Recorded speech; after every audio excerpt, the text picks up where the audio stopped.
abrimos nuestro corazón y nuestra mente, nos despojamos aún de todo bloqueo mental o prejuicio, preconceptos que podamos tener para recibir una enseñanza de vida, una enseñanza sana, en el nombre poderoso de Jesucristo. Amén y amén. Gloria al nombre de Jesús. ¿Por qué estamos celebrando? Yo sé que muchos ya están bastante enterados, pero por las dudas. Saben que Jesús, ¿cuándo murió? En la Pascua, durante la Pascua. Por muchos motivos, Roma puso otra fecha, entonces parece ilógico que de pronto cristiano, llamemos así, celebre la muerte de Jesús, mientras que el pueblo judío está celebrando su Pascua en otra fecha. Casualmente este año coincidió más o menos la semana, pero generalmente no coincide. Entonces desde allí pareciera algo ilógico que de pronto el pueblo judío de donde era Jesús esté celebrando la Pascua y los cristianos no. Es algo ilógico. Por eso es que decidimos recordar el día en que el Señor fue crucificado. Amén. Porque es nuestra redención. Él murió por nosotros. Él, en el momento en que se sacrificaba el cordero en el templo, el cordero de la Pascua, en ese preciso instante, Él daba su vida por cada uno de nosotros. Amén. Él fue el Cordero de Dios. Como leí, hace un momento leía Alejandra, como Cordero fue llevado al matadero. Amén. Entonces, no quisiera que nadie piense que estamos celebrando una fiesta judía. No estamos celebrando una fiesta judía, porque si no tendríamos que hacerlo de otra forma, créame. Estamos recordando el momento en que Jesús dio su vida por cada uno de nosotros. Amén. ¿Y por qué la mesa? ¿Por qué tantas cosas? Porque sabe, cada elemento de la celebración, cada pequeña cosa, yo no sé si voy a tener tiempo para describir todo, pero cada cosa nos habla de Cristo. Y aunque el pueblo judío tenga la vista velada por un tiempo, dijo Pablo, porque en algún momento le va a caer la venda de los ojos y van a ver al Mesías. Pero ellos, desde el momento que salieron de Egipto y comenzaron a celebrar el 14 de Nisán, esa liberación de la esclavitud, desde ese momento ellos estaban profetizando por medio de esta fiesta, por medio de esta celebración, estaban profetizando el sufrimiento del Cordero y su muerte por toda la humanidad. Estas cosas eran sombras de lo que había de venir. Y es importante para nosotros.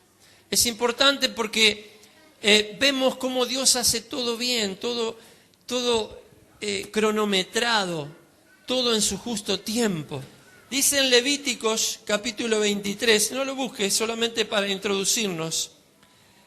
Habló Jehová a Moisés diciendo: habla a los hijos de Israel y diles: las fiestas solemnes de Jehová, las cuales proclamaréis como santas convocaciones, serán estas.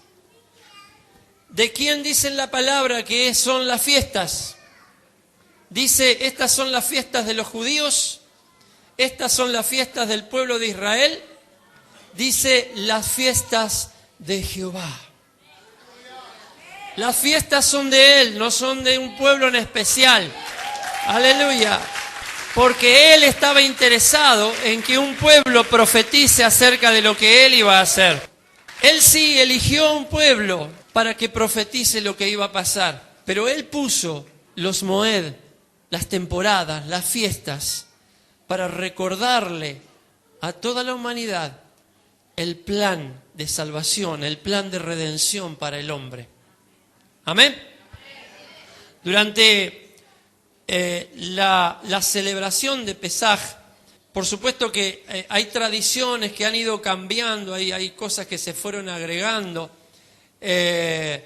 No es igual la celebración que se hacía en el tiempo de Jesús que la que se hace ahora. En 2000 años muchas cosas se han ido agregando o quitando, porque incluso en el año 70 desapareció el templo de Jerusalén, entonces ya no hubo dónde sacrificar el cordero de la Pascua.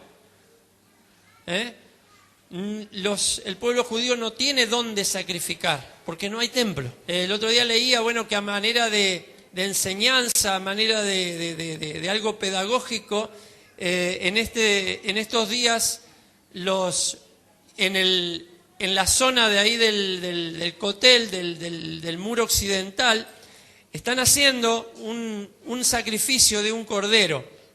Pero esa manera de simplemente demostrar cómo era, porque no es el sacrificio de Pascua. Amén. Porque nosotros creemos que el cordero ya fue sacrificado una vez y para siempre. Amén. Está aquí la mesa, van a ir apareciendo allí algunas imágenes. Éxodo capítulo 12, versículo 15. La fiesta de Pesaj es llamada también la fiesta de los panes sin levadura.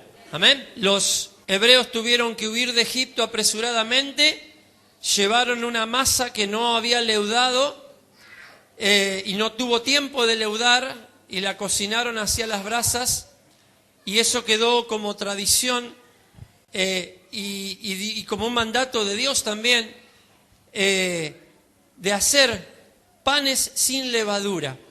Y es más, un día antes, los judíos, un día antes del día, limpian toda la casa, hacen una limpieza minuciosa, para que no quede ni un resto de levadura en toda la casa.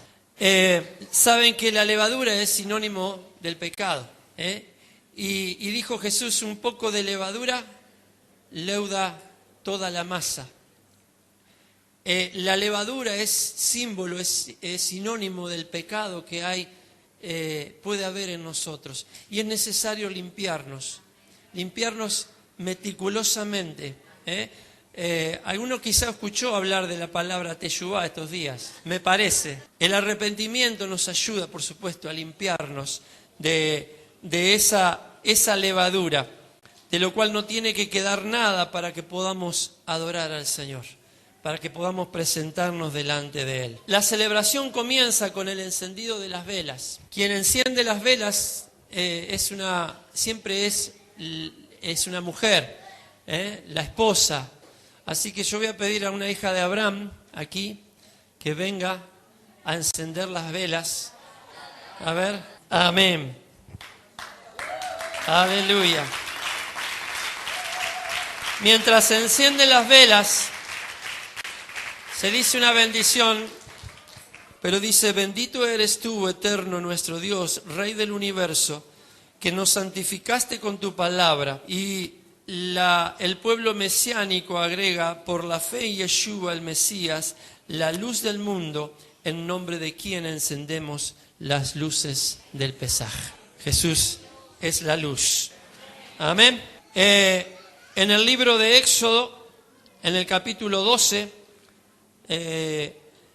está allí la promesa de Dios de la redención. Si quieren buscarlo, Éxodo capítulo 12, y allí en el versículo 6, Éxodo 6, del 6 al 7. Por tanto dirás a los hijos de Israel: yo soy Jehová, y yo os sacaré de debajo de las tareas pesadas de Egipto, y los libraré de su servidumbre, y os redimiré con brazo extendido y con juicios grandes, y os tomaré por mi pueblo y seré vuestro Dios, y vosotros sabréis que yo soy Jehová vuestro Dios, que os sacó de debajo de las tareas pesadas de Egipto. Amén. Hay allí 4 promesas de redención, ¿sí?, que son recordadas en la celebración del Pesaj. Yo soy Adonai, yo soy Jehová, y dice: yo os sacaré. de debajo de las tareas. Os libraré de la servidumbre y os redimiré con brazo extendido y con juicios grandes y os tomaré por mi pueblo. Hay allí 4 promesas, téngalo presente. Son 4 promesas de redención. 4 promesas de redención. Ahí hay un orden llamado Haggadah o Agadá. Es el orden en el que se hace la celebración. Hoy en día la celebración de Pesaj, todo ese plato que van a ver ustedes, no es la comida. Porque después de todo eso sí viene la comida de verdad. Pero esto es un recordatorio. Amén.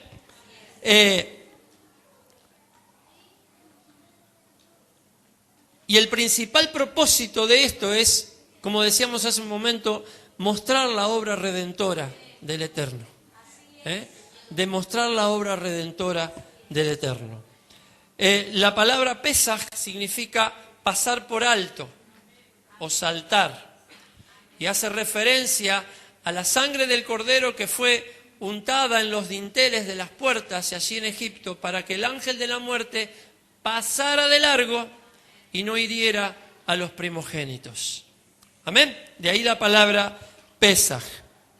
Y hay 3 elementos que son fundamentales. El cordero, decíamos, los panes sin levaduras y las hierbas amargas. Ya vamos a ver por qué. El cordero, en la antigüedad sacrificaban un cordero, hoy ponen un hueso. ¿Saben qué es lo curioso? Y esto uno lo lee en la enseñanza que encuentra rabínica. Es un hueso sin quebrar. ¿A qué le recuerda eso? No será quebrado hueso alguno de su cuerpo. Ellos ponen un hueso que no está quebrado.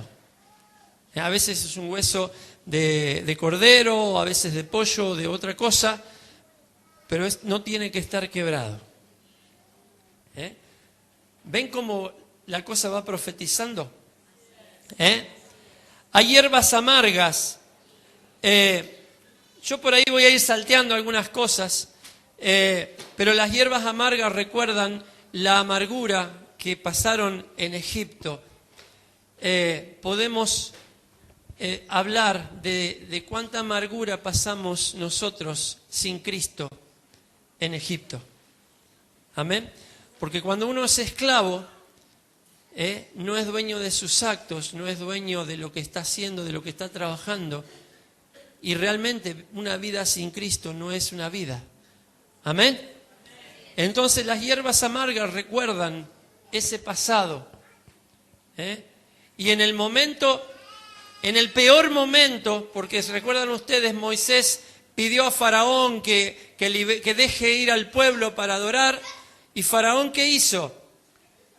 Les hizo más pesada la carga. Y cada vez era peor, porque cada vez que Moisés se acercaba para pedirle que deje ir al pueblo, el faraón se enojaba más, endurecía su corazón y la cosa se ponía más difícil. Y aún con las plagas, el faraón ponía más difícil. Y en el momento de mayor oscuridad, porque una plaga fue la de tinieblas, en el momento de mayor oscuridad para el pueblo fue cuando fue liberado. Amén. Las hierbas amargas recuerdan ese sufrimiento. Está, por supuesto, lo que decíamos recién, el matzá, que es el pan sin levadura. El pan, Pablo es que dice, comamos el pan sin levadura. Podemos buscarlo si quieren. Primera de Corintios, capítulo 5, versículos 7 y 8. Dice, limpiaos pues de la vieja levadura, para que seáis nueva masa, sin levadura como sois, porque vuestra Pascua, que es Cristo, ya fue sacrificada por nosotros.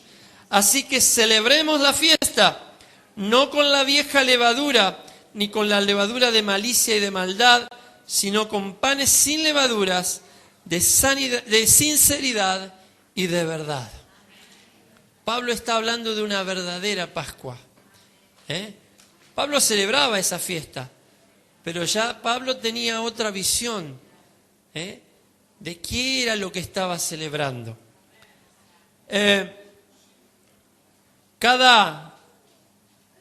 Como dije, cada cosa allí en el plato tiene un simbolismo, un fundamento. Pero yo me quiero detener en las copas. Hay allí 4 copas. ¿Cuántas redenciones dijimos que había en la palabra? 4. Cada copa representa una de esas redenciones. Y durante la celebración se beben las 4 copas. Dicen que era un vino dulce, que no tenía mucho alcohol. Supongo, porque si no, depende del vaso, ¿no? Empezaron a tener revelaciones y visiones. Pero bueno, ¿saben? Hay algo muy significativo. ¿Por qué vino? ¿Por qué el producto de la vid? La palabra para vid en hebreo es la misma que para la palabra sangre. La primera copa, dice el versículo que hemos leído, te sacaré de las cargas pesadas de los egipcios, te sacaré. La primera copa, vamos a suponer que desde acá, es la copa de la santidad. Porque Dios apartó a un pueblo, sacó a un pueblo para sí. La palabra santo quiere decir apartado, quiere decir especial. Amén. Por eso la primera copa es la copa de la santidad. Santidad sin la cual nadie verá al Señor. Amén. Cuando llegó la hora, Jesús y los apóstoles se sentaron juntos a la mesa. Jesús dijo: he tenido muchos deseos de comer esta Pascua con ustedes antes de que comiencen mis sufrimientos. Pues ahora les digo que no volveré a comerla hasta que su significado se cumpla en el reino de Dios. Luego tomó en sus manos una copa de vino y dio gracias a Dios por ella. Entonces dijo: tomen esto, repártanlo entre ustedes, pues no volveré a beber vino hasta que venga el reino de Dios. Eso está en Lucas capítulo 22. Esa copa es la que da principio a la celebración. Amén. Dios nos tomó, Dios nos apartó, nos santificó. Somos pueblo santo para Él. Somos un pueblo especial para Él. Amén. La segunda copa es: te rescataré de la esclavitud. La segunda copa es la llamada copa de las plagas o del juicio. Los judíos toman esa copa y van nombrando las 10 plagas, y por cada plaga derraman una gota de vino. Y al llegar a la última, a la 10ª, que fue la plaga de la muerte de los primogénitos, toman la copa y derraman aún una gota más grande, porque Dios los libró de todas esas plagas. ¿Recuerdan ustedes? Que ellos estaban, donde ellos estaban no había plagas. Estaba por todo Egipto, pero ellos no tenían plagas. Es la copa del sufrimiento, es la copa del juicio. Se refiere a una copa amarga de sufrimiento. Con ella se conmemora la forma en que Dios rescató a su pueblo de Egipto. Se recuerdan las 10 plagas que cayeron sobre los egipcios. Hay un pasaje en Mateo 26 en donde Jesús oraba a su Padre antes de ser crucificado. ¿Se acuerdan qué es lo que oraba Jesús? Si es posible, pasa de mí esta copa, pero no se haga con mi voluntad sino la tuya. Jesús bebió esa copa. Jesús bebió esa copa del sufrimiento. Y Él sufrió por cada uno de nosotros y dio su vida por cada uno de nosotros. La tercera copa dice allí, te libraré con brazo extendido y con grandes juicios. Es la copa de la redención. Se dice que esa es la copa que Jesús repartió y dijo, beban esto porque es mi sangre. La copa de la redención.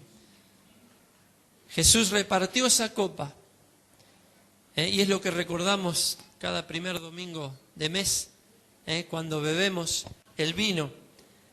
Nos recuerda la promesa de Dios de que Él va a redimir a su pueblo con brazo extendido, va a liberarnos. Dios liberó al pueblo de Israel del faraón y Jesucristo nos libera de la esclavitud del pecado. Él nos hace libres por su sangre. Él nos dio a beber de esa copa de la redención. Es la copa que dio a beber a sus discípulos. No les dio a beber la copa del sufrimiento, les dio a beber la copa de la redención. Amén. Porque Él sufrió por nosotros. Nosotros debíamos beber esa copa. Él la bebió por nosotros. Amén. Yo trato de imaginar cómo fue esa cena en la que Jesús estaba con sus discípulos y Él sabía perfectamente el significado de cada cosa que estaba haciendo. Quizás los discípulos no lo vieron en ese momento, quizás les fue revelado después. Pero ustedes se imaginan Jesús teniendo esa cena con los discípulos, algo que no era la cena de Pesaj, porque en realidad fue un día antes, porque los corderos se sacrificaban al otro día y Jesús posiblemente murió al otro día, y esa cena, o esa última cena con los discípulos no fue la cena de Pesaj. Pero aún así, Jesús sabía qué copas estaba bebiendo y qué era lo que estaba haciendo.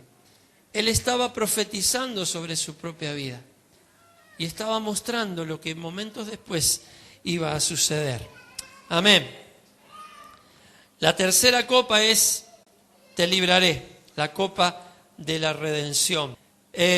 Después de la cena, tomó en sus manos otra copa de vino y dijo, esta copa es el nuevo pacto entre Dios y su pueblo, un acuerdo confirmado con mi sangre, la cual es derramada como sacrificio por ustedes. Cuando un hijo de Dios toma esa copa, que recordamos, como dije en la cena del Señor, está reafirmando un pacto sobre su vida. Porque esa copa es un pacto.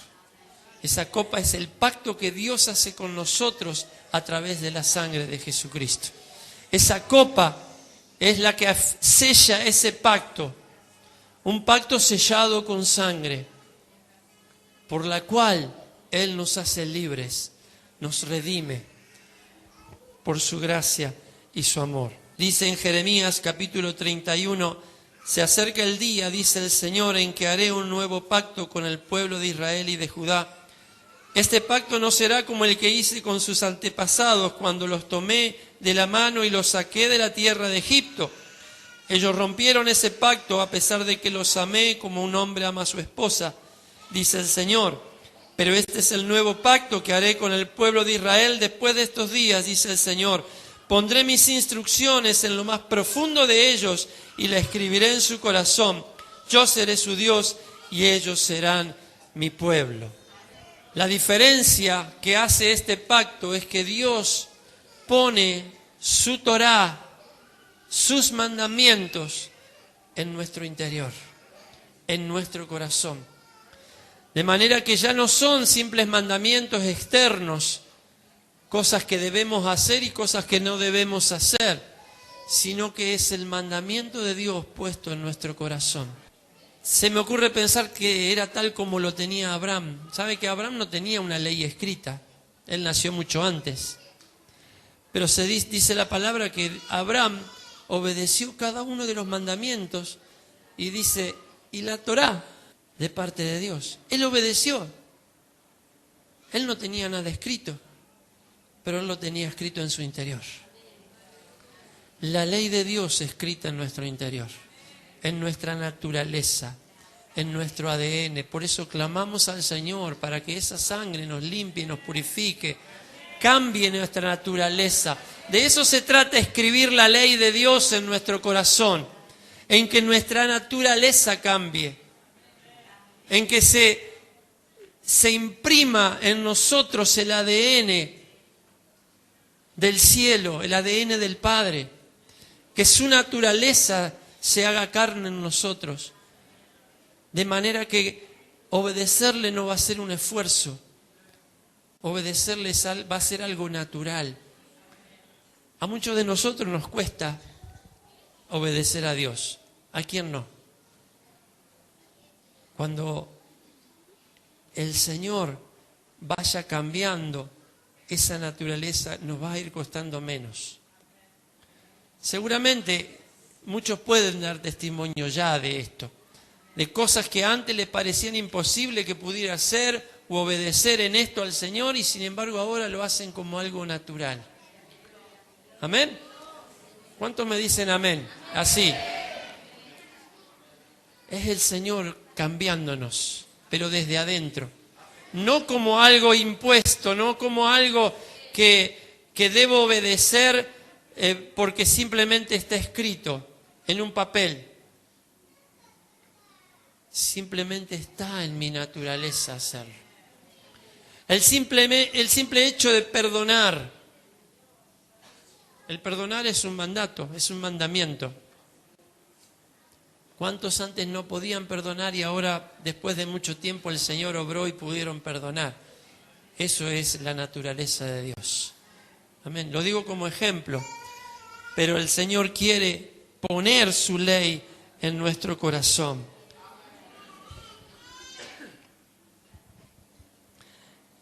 Y agrega Jeremías que todos me conocerán, desde el más pequeño hasta el más grande, dice el Señor. Perdonaré sus maldades y nunca más me acordaré de sus pecados. Amén. La primera copa, la santidad. La segunda copa, el sufrimiento. La tercera copa, la redención.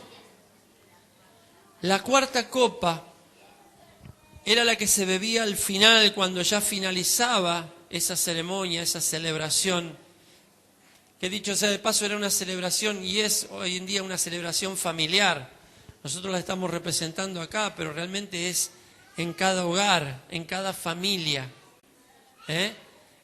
Recuerdan ustedes que el cordero debía matarse el día antes. Esto es en el momento que Dios libera al pueblo de Egipto, y debían comerlo entero, no debía quedar nada, y como mínimo tenían que ser 10 personas.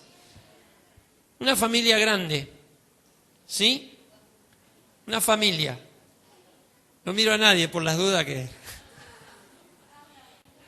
Pero una familia, y si a veces la familia era pequeña y no alcanzaba, entonces se juntaban con otra familia para poder comer todo el cordero. Y era una celebración familiar, porque esa noche los judíos tenían que permanecer en sus casas, no debían salir. Debían haber untado los dinteles de la puerta con la sangre del cordero para que el ángel de la muerte no entre, y debían quedarse allí, y allí estarían seguros. Y como digo, y desde allí fue una celebración familiar. Sí había celebración también en el templo, pero principalmente era una celebración de la familia, porque Dios es un Dios de generaciones. Esto lo hemos dicho muchas veces. Dios es un Dios generacional. Dios bendice a las generaciones, y lo que empiezan nosotros lo terminan nuestros hijos, y lo que siguen nuestros hijos después sigue más profundo en nuestros nietos. Amén. De manera que Él está levantando un pueblo santo, un pueblo que le adore, un pueblo profético para Él. Amén. La cuarta copa, dice el versículo: los tomaré como mi pueblo y seré su Dios. Dicen que esa copa Jesús no la bebió, porque fue donde dijo: no volveré a beber de esta copa hasta que venga en mi reino. La cuarta copa Jesús la dejó para beber cuando Él venga a reinar. Es la copa de la alabanza, es la copa del reino. En hebreo, Jalel, copa de la alabanza. Jalel, de allí viene la palabra aleluya, alaben a Yahweh. Amén. Obviamente cantaron un salmo, ¿no? 113, donde dice: alabad, siervos de Adonai, alabad el nombre de Adonai, sea el nombre de Adonai bendito desde ahora y para siempre. Desde el nacimiento del sol hasta donde se pone, sea alabado el nombre de Adonai. Excelso sobre todas las naciones es Adonai, sobre los cielos su gloria. ¿Quién como Adonai nuestro Dios, que se sienta en las alturas, que se humilla a mirar en el cielo y en la tierra? Él levanta del polvo al pobre y al menesteroso alza del munadar, para hacerlo sentar con los príncipes de su pueblo. Él hace habitar en familia a la estéril, que se goza por ser madre de hijos. Amén. La copa que Jesús va a beber cuando venga en su reino. La copa que está allí en suspenso. Por eso decimos: Señor, venga a nosotros tu reino. Venga, Señor, tu reino. Lo declaramos en nuestra vida. El reino se establece. Pero vendrá un día en que Jesús volverá a reinar. Él volverá. ¿Cuántos lo creen? Él volverá. Y vamos a alabarle, como lo hacemos ahora, pero mucho más. Vamos a alabarle. Y vamos a beber esa copa de alegría, de alabanza, de adoración a Él, cuando Él establezca su reino. Mi hermano, todo eso Jesús estaba profetizando la última noche que cenó con sus discípulos. Todo eso Él estaba declarando. Y vuelvo a repetir, recordamos todo esto no como una celebración de un pueblo en especial. No es una celebración judía. Es el acto profético que dice que el Cordero murió por nosotros, nos redimió, resucitó y volverá una vez a reinar como un rey. Vino como un siervo, vino como un cordero, pero vuelve como un rey. Vuelve como un rey. Aleluya. Él vuelve. Él vuelve como rey. Dele fuerte ese aplauso a Él. Dele fuerte ese aplauso.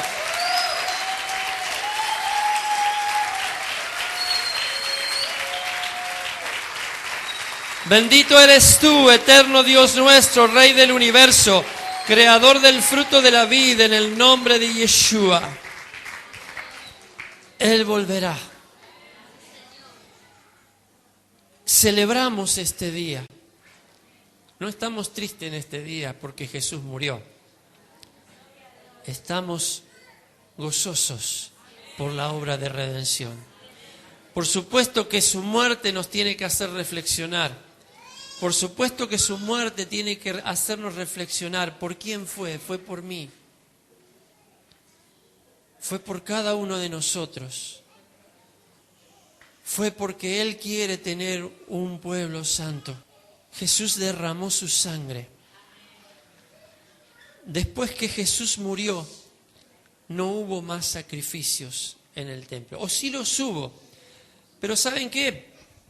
Y esto dicho por los mismos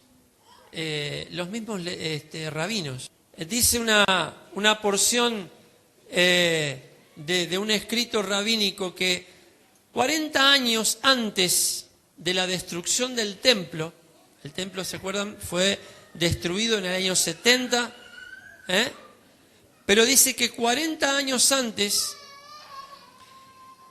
el sacrificio del día de la expiación, el Yom Kippur, el sacrificio que se hacía ese día, ya no era aceptado por Dios.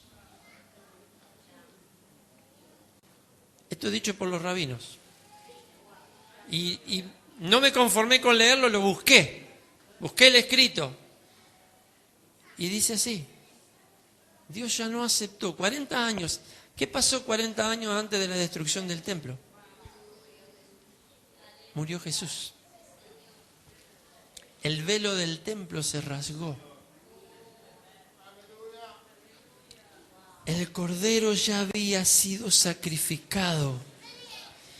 No hacía falta más derramamiento de sangre de animales, porque una sangre mucho más poderosa vino a reemplazar ese derramamiento de sangre de corderos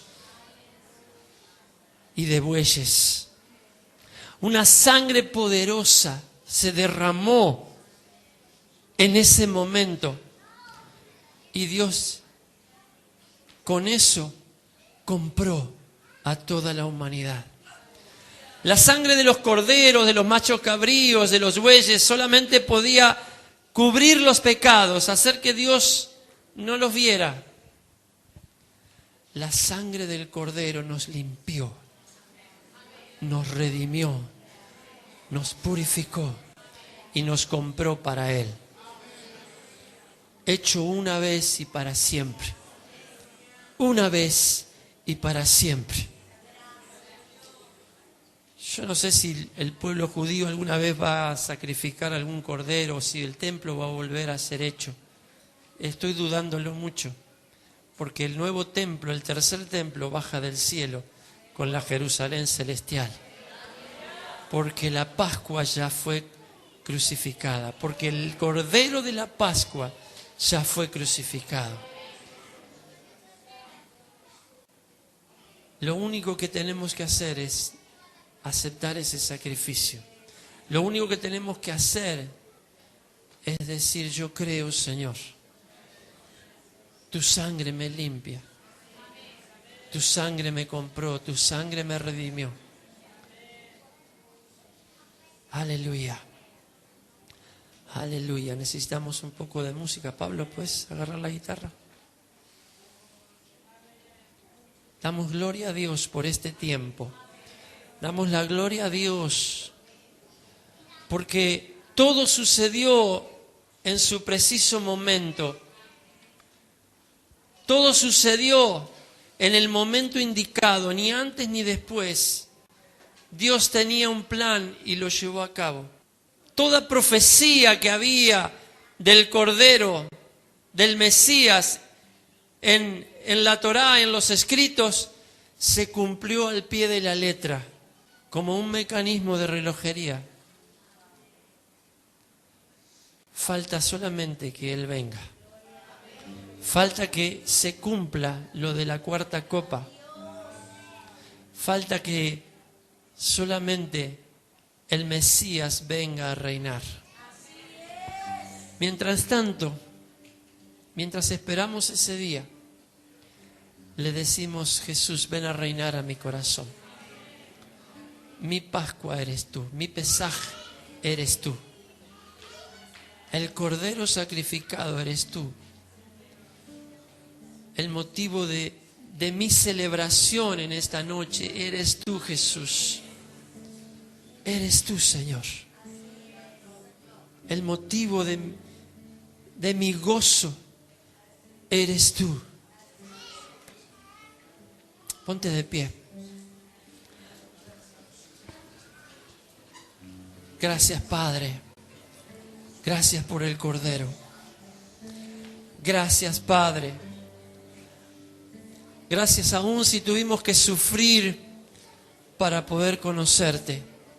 Gracias aún te damos por ese tiempo en que por el sufrimiento te buscamos. Por el sufrimiento clamamos a ti, tal como lo hizo el pueblo. Y tú mandaste un profeta. Gracias, Padre, te damos por esa Pascua que es Cristo, que es Mashiach. Gracias, Señor, por esa sangre. Gracias, Señor, por ese pan que fue partido por cada uno de nosotros. Gracias, Padre. Gracias, papá. Vamos, ora al Señor ahora. Ore ahora, dele gracias, búsquele, adórele, alábele. No es una celebración más. No es un día más.